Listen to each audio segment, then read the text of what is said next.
Welcome to this webinar today. My name is Bill Baker. I'm with Firestorm, and we're pleased that you're able to spend part of your Veterans Day with us today. A special call out to our friends in Canada.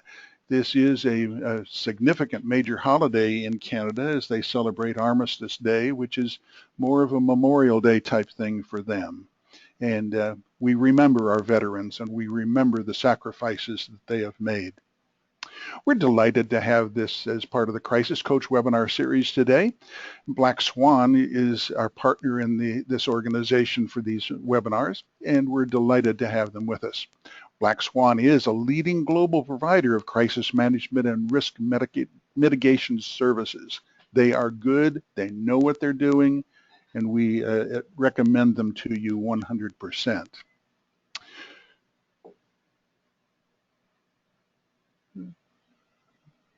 Harry, you can advance if it works. Bill, did we lose you? Hello? Are you there? Oh my goodness. Yeah. I have which oh, there we slide go. are you still seeing the Black Swan slide? Okay, no, I'm back now. It just must be moving slowly. Right. Okay. Firestorm transforms crisis into value and empowers you to manage risk and crises. Firestorm expertise is crisis management, critical decision support, crisis communications, crisis public relations, and consequence management. We invite you to become our friend at Firestorm. On Facebook, we're known as Firestorm Solutions. You can follow us on Twitter at Firestorm Soul. There is a hashtag, and that hashtag is Crisis Coach. Please keep in mind that today's presentation is not complete without the accompanying oral comments and discussion, and the work product provided by Firestorm Black Swan must be read in conjunction with advice from your organization's personal counsel. In addition, do not interpret the advice given or the comments made as legal advice or legal opinion. Today we're discussing after a crisis. What kind of critical decision support do we want to recommend to you and a path that you can follow? Michelle Callosum, she's a director at Black Swan Solutions, is with us today. Michelle, would you like to add something to our group today? Sure. I'm just glad and appreciate everybody's interest in this topic, really understanding the importance of this and having that preparedness ahead of time really is so critical. We help organizations respond to and support the people impacted by those crises, but communication is so key in order to tie all that together. Thank you, Michelle. Our presenter today is going to be Harry Rulin. Harry is the Chief Executive Officer, Chairman, and the co-founder of Firestorm. He has had extensive experience in crisis situations, and he is going to be a wonderful presenter for us. Harry, over to you, please. Well, thanks a lot, Bill. And Michelle, welcome, and it's great to hear your voice. I had the opportunity to actually visit Michelle just recently in their offices when I was out in Milwaukee. And I would recommend to any of you, if you're ever out in the Milwaukee area and you want to, it's always good to know who your crisis managers are and have a relationship before a crisis, because when things start going badly, the escalation of events happens so quickly, it's good to have a relationship in place in advance. So I would definitely recommend anybody do that. So today we're going to talk about after the crisis. The crisis is usually over fairly quickly. Firestorm rarely gets involved with an organization when the crisis is ongoing. Now, that is not true of Black Swan. Black Swan has great counselors and great people that are very often involved as the crisis is unfolding. People ask me a lot what Firestorm does, and a lot of the work that we do is what I call consequence management as opposed to crisis management. We're helping you after the crisis to make sure that the brand and reputation damage, that the communications, that all the pieces that need to be managed are done in a way where a day, a week, a month down the road, a year down the road, sometimes even many years down the road, that the consequences of that particular crisis are minimized to the greatest extent possible. So we talk about it in terms of critical decision support, because one of the things that's hardest to do in a crisis, if you haven't done your planning, your training, your exercises, one of the hardest things to do is to make good decisions. So we're going to talk about that. We're going to talk about how do you make sure you've got in place a structure where your organization is going to do the best that it can with what it's given in any crisis situation. So the first thing that you need to do is you need to know what type of crises can happen.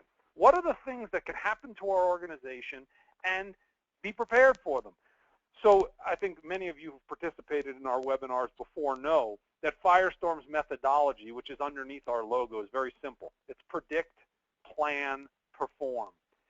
And one of the problems with all of us, and I know many of you on the phone, is that you're so good at your day job that when you see a problem, you want to jump right to perform. You want to skip the steps of predict and plan. And the problem with that is if you do that, almost invariably, you miss steps, or you forget about a constituent, or something goes wrong that had you taken the time to just pull back a little on the reins, you would have thought about. So one of the greatest pieces of advice I think anyone can give in a crisis is to just slow down. Sometimes stop, take a deep breath, and think, because you can identify your organization's next crisis. As a matter of fact, right now in peacetime, while you're not in a crisis, you could literally sit down in a conference room with the people in your organization with a whiteboard and write down pretty much every vulnerability or threat that is facing your company. And once you've written those down, figuring out what the communications are, who you're going to communicate with, how that's going to happen, what methodology you're going to use to do that, all of that can be done right now. And I can guarantee you, by exercising that type of discipline, you are going to dramatically improve the outcome of any situation that you're involved in. You know, here you see pictorially the predict, plan, perform methodology. I actually have another slide where I prefer to show it in a circle, because one of the things you see in a crisis is that events evolve in a way, or information comes in a way, where you have to go right back to the beginning. You thought something was going to happen one way and it actually happens another, and you need to take that back into the predictive process and reorganize your plan, sometimes even throw out the plan, scrap what was there, and come up with a new direction because the facts unfolded in a way that you didn't expect. But again, all of that can really be looked at in advance. So whether we're talking about a situation of workplace violence, a natural disaster like a hurricane or a tornado, we've dealt with, unfortunately, we've had clients deal with hurricanes, tornadoes, earthquakes, all kinds of situations.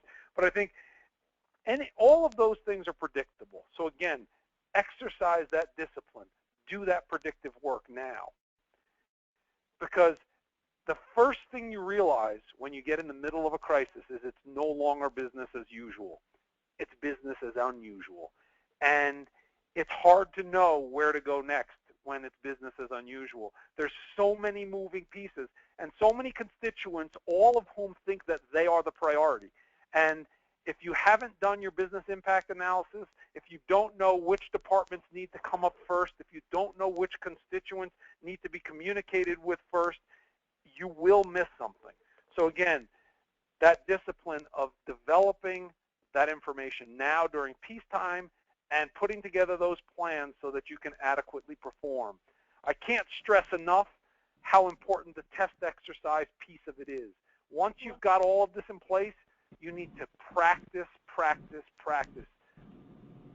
And a thing that I think is really important is make sure that the same people who created the plan aren't the ones who put together the test exercise. Because if you let the same people put it together, be sure it will go flawlessly. And that is really not what we're looking for. Did you want to say something, Michelle? Yeah, the other point I just want to make known too is, as we know, it's one thing to prepare and walk through these in non-crisis mode. But why it's so important, what you're emphasizing about practicing this and having that plan, is that people think very differently and behave very differently in crisis. So whether sometimes we get this sense of, well, we're smart people, so we'll figure out when it happens, but your brain does different things when you're actually in that crisis. And so you may not think as clearly as you normally would. And so by instilling that practice ahead of time, that helps create that muscle memory, so it's more easy for you to move into that mindset to be able to start to apply what you put together versus trying to figure it out at the time of. Such an important point. We have done these exercises with firms and had people actually say, I can't do it. Don't put me in that role. I am not comfortable in a crisis. We've had CEOs and board members who thought they were going to be the spokespeople for the organization, who, when we put them a camera in front of them and actually had to record them, just the pressure of the camera and the microphone in peacetime made them unable to perform. Those are the kind of things you want to know now. You definitely do not want to learn those during a crisis. So Michelle, you're absolutely right. And it's funny, people think that a test exercise, well, we know this isn't real, so it's not going to be a big deal. You'll be surprised how quickly the tension goes up with a properly conducted test exercise. So I really encourage all of you to do them. And again, reach out to a third party, like a Black Swan, like a Firestorm, or at the very least have some part of your organization that isn't involved in the planning process creating that test, because you don't want the people who created your plans to know what's coming. Another thing that you're going to want to do is pull out a key individual here and there, because you never know. Someone's on vacation, someone's in the hospital, God forbid somebody's actually involved in the event. You want to pull some key people out. I know, I'm sure, Michelle, you've seen this. I know we have, where you'll do an exercise and one of the key people is so strong, they overwhelm the entire exercise and you don't get to see how any of the other people have done. Exactly. Or your number ones that are covering each roles are the only ones that have really had that practice, and you haven't pushed those people in those backup roles. So it's almost like they get forgotten because there's a sense of, oh, well, we'll be here. Well, no, the intent of having those backup roles is because more than likely not all of your key players are going to be there. So you've got to go down that line and really push and have those other people have those experiences. And I agree with you, knocking, and I'm using the word loosely, but knocking out those people, and making them not accessible. Those ones that are used to doing that or fulfilling those roles is so key, because it really stretches those others so they're best prepared too, because more than likely one of them is going to have to step up at that time. Well, it's interesting you say it. Michelle just made a great point, which I know that a lot of you have heard from us before. Firestorm has Firestorm Rule 1, 2, 3, which is that for every number one that you have, every person who's educated in a role, we want to see 2 backups. So, because in a crisis, keep in mind, if the number one is not there, the number 2 becomes the number 1. But a lot of crises go on 24 hours a day.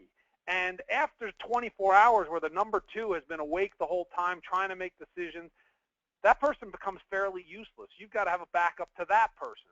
And Michelle's exactly right. A lot of times those people don't get to be in the decision-making role. They don't get the training and the exercise that they need. So you really need to make sure those people are capable of filling in those roles. So that's a great point. So the crisis environment. A crisis occurs, and it's interesting. What somebody or your organization might perceive as a crisis may be very different than another organization. I think it's important to remember that a crisis is personal. And we have had some situations recently where organizations have felt that they were in crisis and activated their crisis teams, where to the outside world it may not have looked or felt that way. That really doesn't matter. You have to determine what a crisis is for your organization. One of the things we always see in a crisis is that senior leadership is attempting to make decisions with at best limited information, and potentially wrong information. One of the things invariably that happens when you've had a situation of workplace violence, an explosion, a fire, whatever it might be, the information that you get in the first 24 hours, some portion of it is typically wrong. So one of the things that I would tell you, because we know that that confusion is going to exist, is be very careful anytime you find yourself saying things like, I think or I believe. When you do that, you're making statements that are not based completely on fact, and that is a problem. So, because if you make a statement that's not based completely on fact and it turns out to be incorrect, it colors your credibility for everything that you're going to say in the future. So what you say is only factual information, and you got to determine, is now the time to say it? You've got to always ask yourself, why am I saying what I'm about to say? And again, pulling back on those reins, taking a deep breath, it's very important. Knowing what you're going to do, knowing what you're going to monitor. You know, we're going to talk a little bit more as we go on in this presentation about monitoring. You know, business intelligence, that predictive intelligence piece where you're monitoring media, social media. You've got tools in place where you know what your employees, your customers, everyone else out there is saying and doing in real time. It's such an important part of ultimately managing the consequences of any crisis. So it's the brand and reputation impacts, the damage that can be done from any crisis in today's world is tremendous, because of course every single person in your organization and every single person in the public is a publisher. They're all carrying a smartphone that has the ability to record video, audio, all those things. We have actually seen in crisis scenarios where information is posted to YouTube, Twitter, those kind of things, before the organization even knows that the crisis is happening. We've been involved in a situation where there was a fire, and the way that the organization found out about the fire was from a posting to Facebook. So you have to be aware that that's how information gets out there. So sometimes your hand is going to be forced in the communication cycle by someone who does something that you weren't prepared for. So you have to know that. Again, consequence management is what we're talking about. We need to know what the decisions we make are going to look like a week, a month, a year down the road. And it may very well change the way that we look at what we're doing. So one of the things we talk about, is the whole issue of being vulnerable, and that visibility is both, it's a double-edged sword. In some situations, you want to be visible. You want people to know what's going on. You want them to see what's happening. And then in other situations, visibility becomes a real detriment. You become a target. And you have to manage that balance very carefully. You don't want to be viewed as hiding, but also you want to make sure that the information that gets out there is clear, it's concise, and that it promotes the best interests of your organization. So again, this slide just talks about exactly what I just said. That in certain situations, you're going to be placed in a position of high public awareness. In other situations, you want to make sure that things aren't visible that ultimately detract from your brand and reputation. I think it's really important to remember that once something's out there in today's world, it's out there forever. So think twice before you put pictures, video, anything in writing, because that's instantaneously out there and stored forever. Very often in crisis scenarios, we advise, if you're communicating with a particular constituent group, do it verbally. Pick up the phone, call that person, that regulator, whomever it might be. Sometimes in very adverse situations, let's say you've had a situation with workplace violence where there's been serious injury or death, it's a face-to-face meeting where management actually speaks to the family directly can be much more advantageous, both in terms of promoting goodwill with the family, feeling that they're appropriately being heard and managed, as well as the fact that you now don't have something out there that can be misconstrued. So again, visibility is a double-edged sword. And, just to jump in here, too, Harry. Yeah, please. Just on that family piece that you're talking about, I think there's a tendency as an organization, because of social media and things getting out there so quickly about what might be going on in that organization, to want to address those social media needs or put out these blanket statements, but not realizing you've got people that now potentially had somebody impacted, and the importance of making sure those people who had somebody impacted are communicated to first before you start pushing out communications to the social media outlets, because then you're going to get this reaction from those families about why is everybody else knowing what happened, and I'm not saying to get into specific details about people, but just about what's happening in response to this, that everybody else is getting it before it's directly communicated to those families. It should be the other way around, and I think that because of that social media, there's that tendency to just want to jump and respond. Yeah, that's a big problem. It's a great point. I mean, we've unfortunately been involved in situations where families found out about injured or killed family members through social media, and they hold that against the organization forever. And they go out and they make their feelings known to the news, I mean, you got to remember, one of the things in today's world, one of the big things that's happened is media has changed to entertainment. So controversy is one of the things that they look for with stories, in both in the traditional media, so the newspaper or the television, and online. And nothing is more controversial than an upset family member criticizing your organization. And the damage that can be done by that, is really significant. So definitely worth thinking about that. Who is going to communicate how frequently and how quickly is it going to get out there. The other thing you don't want, though, and we've had this occur as well, is the wrong person making the call to the family and saying inappropriate things. So again, right now in peacetime, it's easy to sit down and schedule a meeting for next week where you develop your messages, do all of your message mapping, and you know who is authorized to say what, and who can pull the trigger on that and say, okay, now's the correct time. So one of the expressions you guys have all heard us use before is that every crisis needs a general. Someone needs to be in charge, and usually that's someone on your crisis team. You've established that in advance. It's not the CEO, it's not your board, and one of the reasons you need to include those people, the CEO, the board, and others in test exercise, is that they need to understand the command and control structure. Because otherwise, in a crisis, what they're going to do is they're going to run roughshod over the process, and they can't.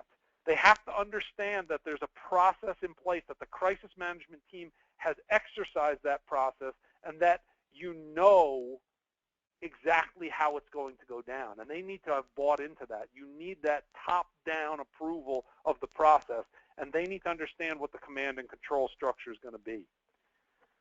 So backing up a little bit, one of the things, before you can start designing all the messaging, you need to conduct a vulnerability and threat assessment. You need to know what are all of the things that can go wrong at our organization, and how are we going to respond to those. So, one of the things I keep mentioning, things like workplace violence. Every organization in America is subject to workplace violence. It's one of the leading causes of injury or death in the workplace, and for women, it is the leading cause of injury or death in the workplace. So it's the kind of thing where if you don't have that planning in place, if you don't know what that messaging looks like, if you're not doing the predictive intelligence monitoring to know whether your employees feel threatened, or what we see regularly are spouses coming to the workplace to exact some kind of retribution on their spouse having nothing to do with work. But of course, it creates a serious threat for the workplace. So having all of that kind of threat assessment done in advance and knowing what the communications around those look like is going to make a huge difference in the outcome for the brand and reputation of your organization. So after you've done your vulnerability and threat analysis, you have to establish what your baseline strategy is going to be. What's your media approach going to be?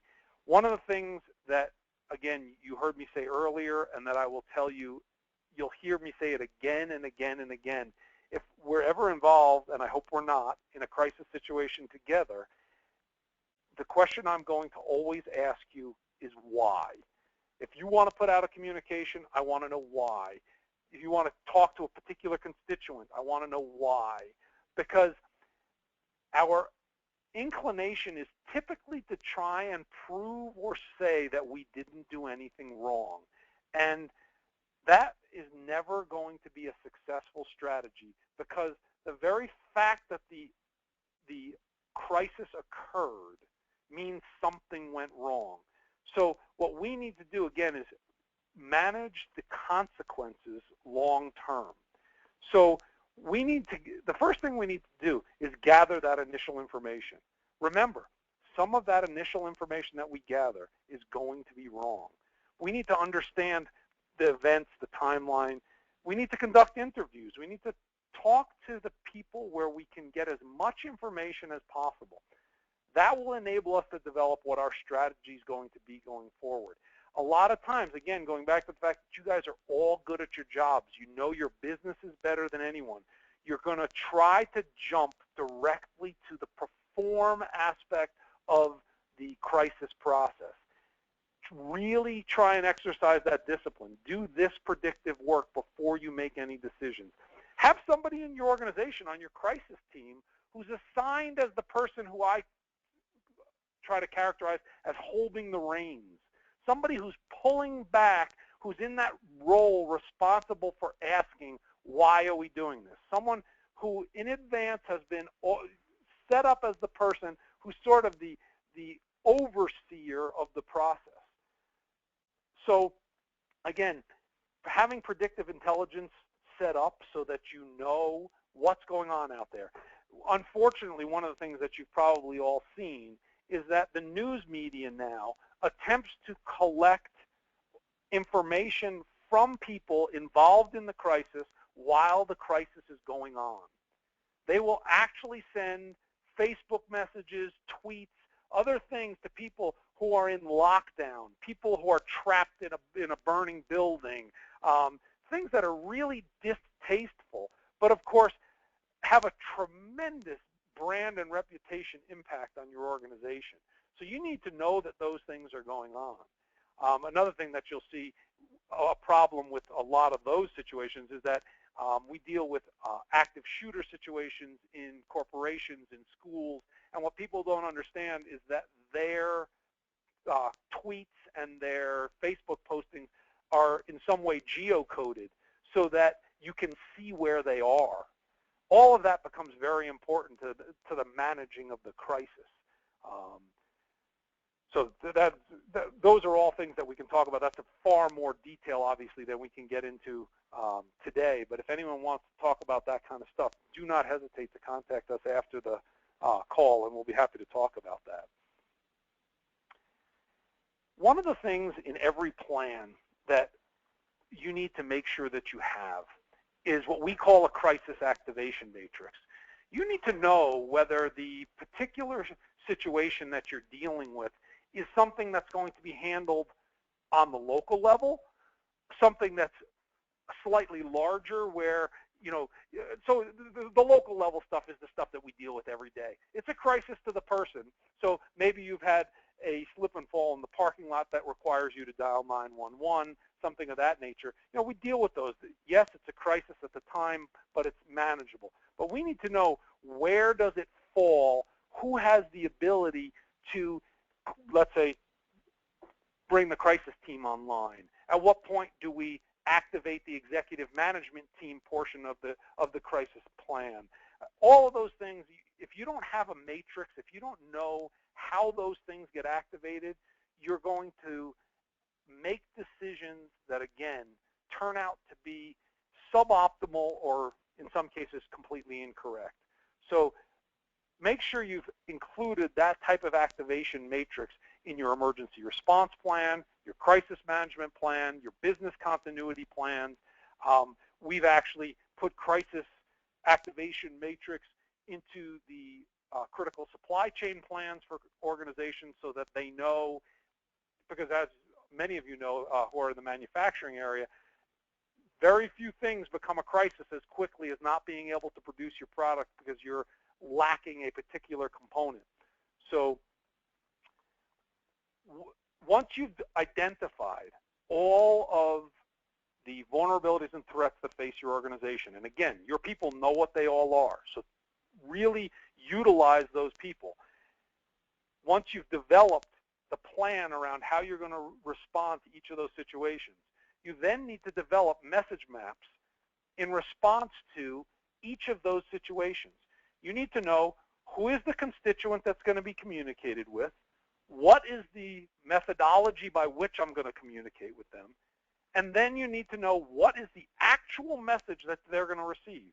Now, I guarantee you, whatever we come up with, something about the particular crisis is going to be different than what we came up with during peacetime. But you know what? At least you won't be trying to put together that messaging from scratch in a crisis environment. Because again, it will be suboptimal if you attempt to do so. You know, you may have a fire in your plant, and you've planned for fire, but it came about in a different location, or as a different, you had an explosion as opposed to it starting in the particular place you thought that it might. That doesn't matter. By having message mapping in place that deals with that issue, you will quickly be able to make the adjustments.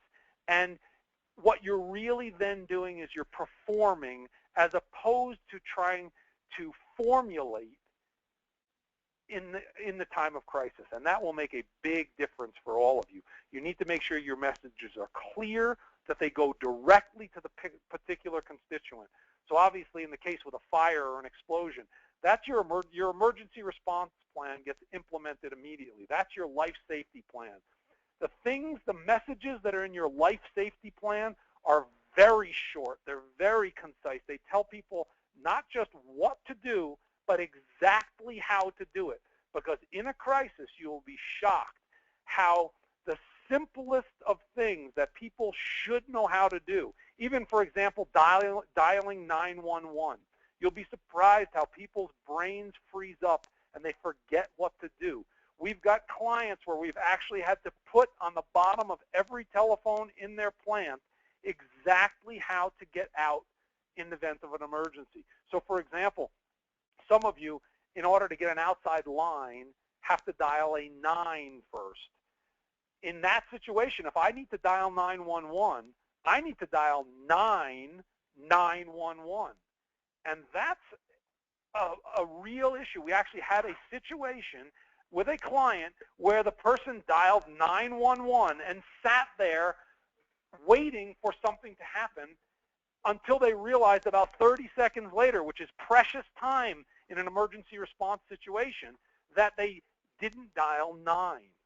So again, and I know I'm getting down into some minutia here, but while that particular issue is on the table, I would also tell you most of your phone systems can be set up where dialing 911, so basically extension 11 goes, with an outside line of 9 and then 11, it will still go to the 911 operator.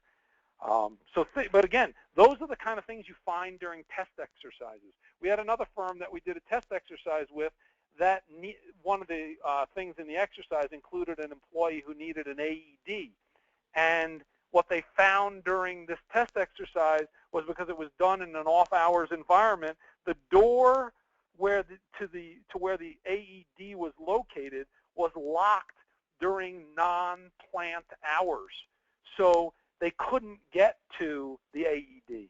So as a result of this exercise, they were able to relocate it. So again, while that's not particularly a communications point, test exercises are the things that are going to allow you to identify these kind of problems.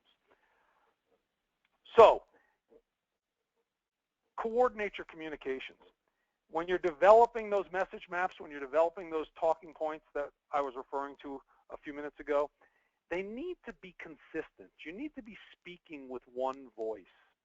And sometimes that's very difficult because the message that you give to an employee is different than a shareholder, is different than a regulator, but they need to be consistent.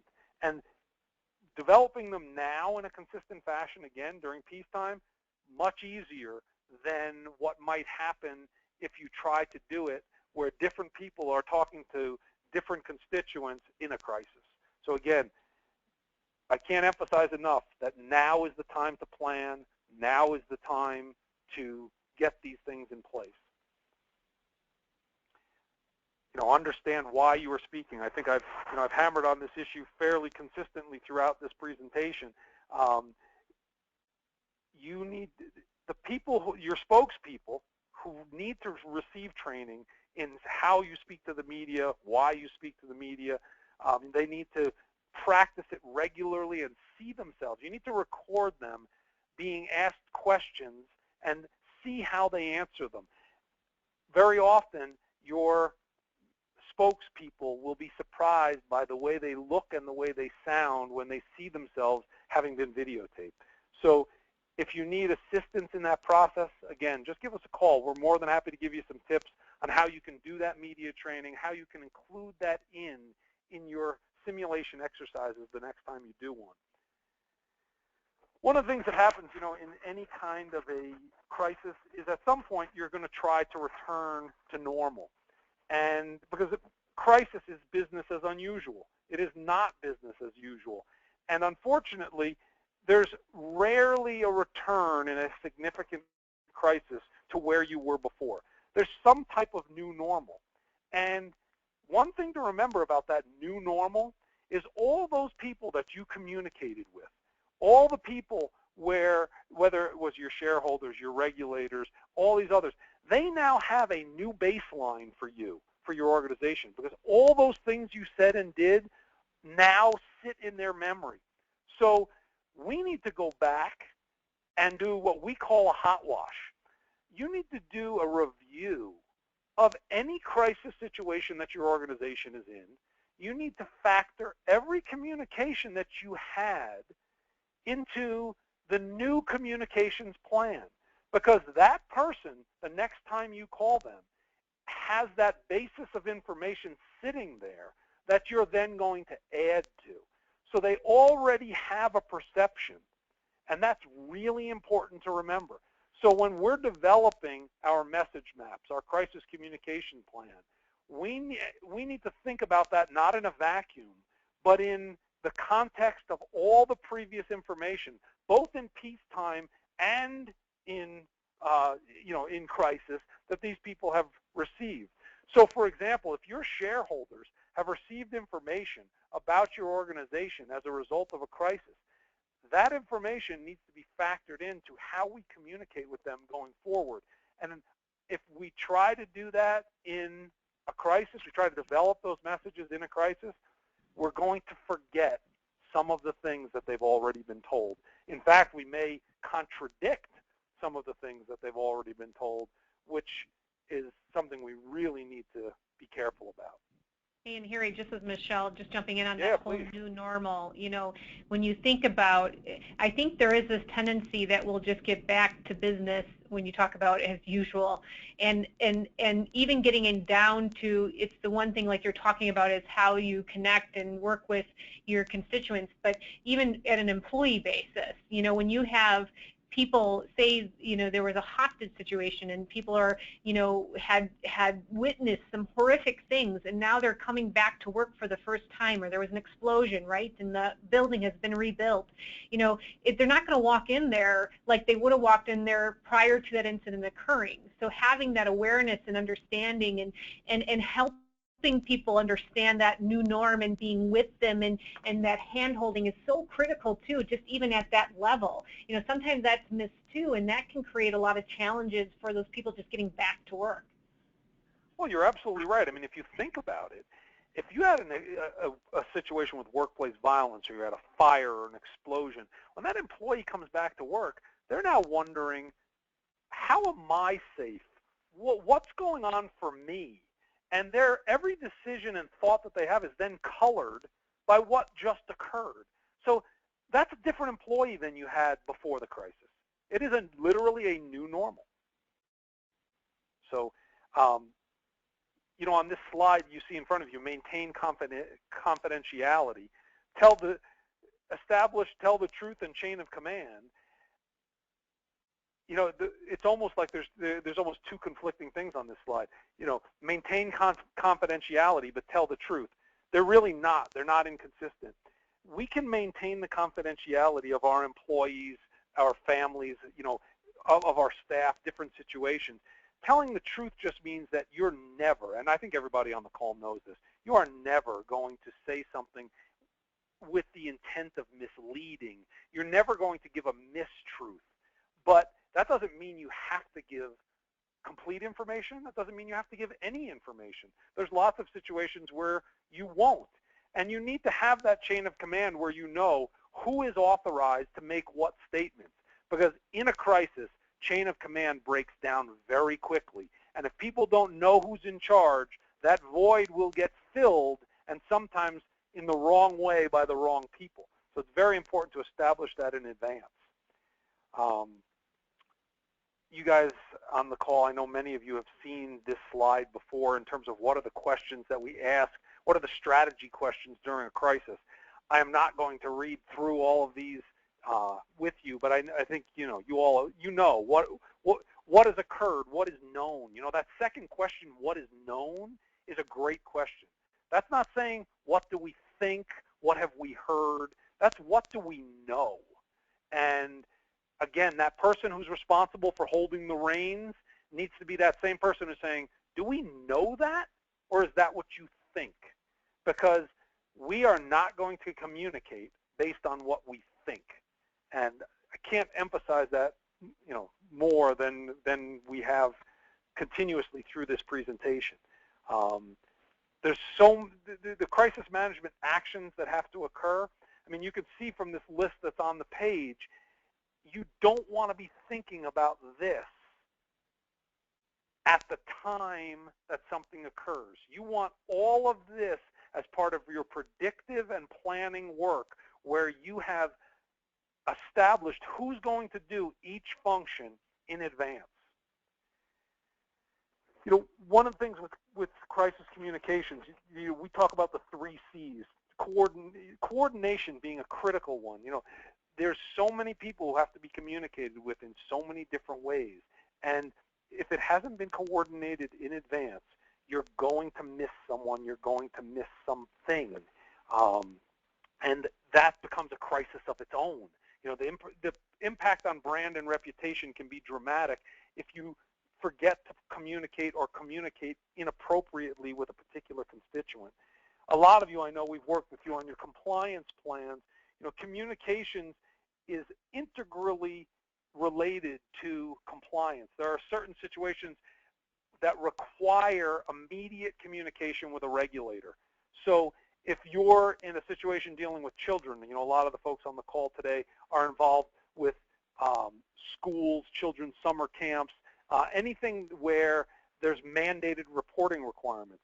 Similarly, SEC organizations that are on the phone today, you have compliance requirements. You have to know who's going to communicate with that regulator, what they're going to say. Do not make the mistake of not having those messages pre-scripted and making sure everyone understands what the authorities are, because we have had numerous situations where people have said the wrong thing, and we then have to unravel that after the first crisis is over. So be very careful about that process. So note issues of command, control, coordination, communication, because you know what they all are. You can really now in your planning process, you can deal with all of that in peacetime, and then test it. Test, test, test. Make sure that your people are being run through this on a regular basis so they know what their job is in any given phase of the crisis management process. So, in closing, next steps. you want to know what's going to happen tomorrow. Your predictive intelligence that you guys have all put in place is telling you that. How it's being monitored, what you're doing with the information is so important. Having that crisis activation matrix, so when your people who are monitoring that predictive intelligence see something. So for example, we had a guy in a plant who was tweeting about how he was bringing a gun to work the next day. That escalation matrix needs to let those people know who they're going to tell, what they're going to tell, how it activates their crisis team, all of that, in advance. Because otherwise, again, you might miss precious minutes or seconds in a process.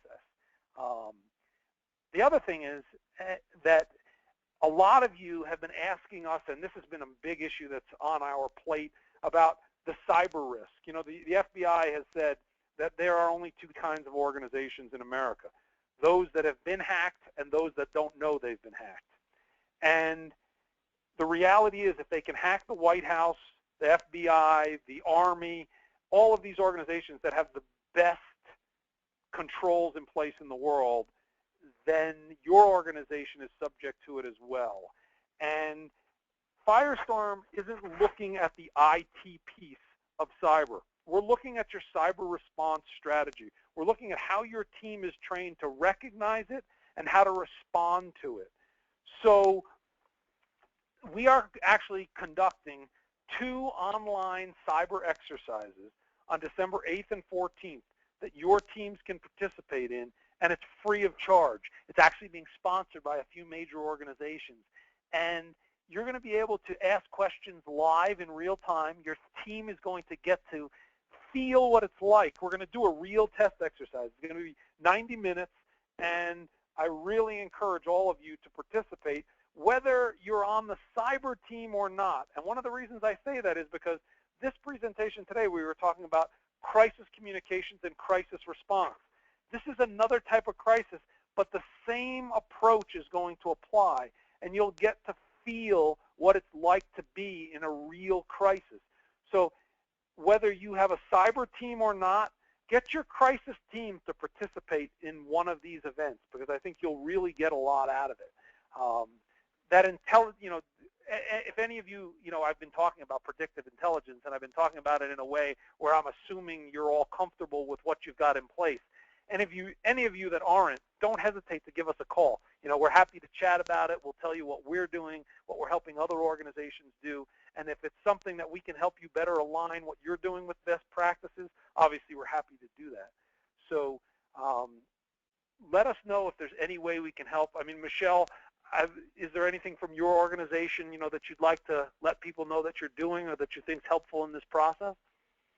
No, I mean, I think we concur with everything that you've talked about. I think it's just so important, the topic that we're discussing and the points that are being made, and, just that clear intent, and that it's all about making sure that you know what you're preparing yourself for, you're planning for it, and you're practicing it. And it's so critical. We do that, even though we respond when something bad happens, we are already having those partnerships and relationships with our customers ahead of time, so we understand how we're going to be engaged and how we're going to work and how we're going to communicate. Because if we don't have that, then it becomes challenging when we're actually assisting at the time that something bad happens. If somebody wanted to include Black Swan and let's say one of your counselors or some of your experts in their test exercises, is that something that you do with them? Absolutely. We always encourage it because it's so important to know how that works. Yeah, well, so again, I would encourage any of you that are putting together your training or your exercises, let us know what you're doing and see how we can fit Black Swan and Firestorm into that process, because we need the training as well. We need to know how your people are going to react. We want to know who you are and what you do before we have to do it in a real live situation. So Bill, with that, I think we've gone a few minutes over. I mean, I'm certainly willing to stay on the phone if anyone has put in any questions. Do we have anything? You've done a thorough job, Harry. There are no questions. Well, that's great. I want to thank everybody for having joined us. And really, seriously, do not hesitate to call us. We're happy to talk. This is such an important topic to all of us. And as you can hear, I mean, I'm fairly passionate about it. We've got great experts that we can bring to bear on a lot of topics in the crisis communications, as well as in the whole planning and strategy area. So please join us for our cyber exercise, and reach out to us, reach out to Black Swan to help you in this whole process so that we're better prepared to respond when the time does come, which we hope it never does. And with that, I would say thank you all, and Bill, I think are done. Thank you, Michelle. Thank you, Harry. Thank you, Harry. Okay. Take care. Bye all. Bye-bye.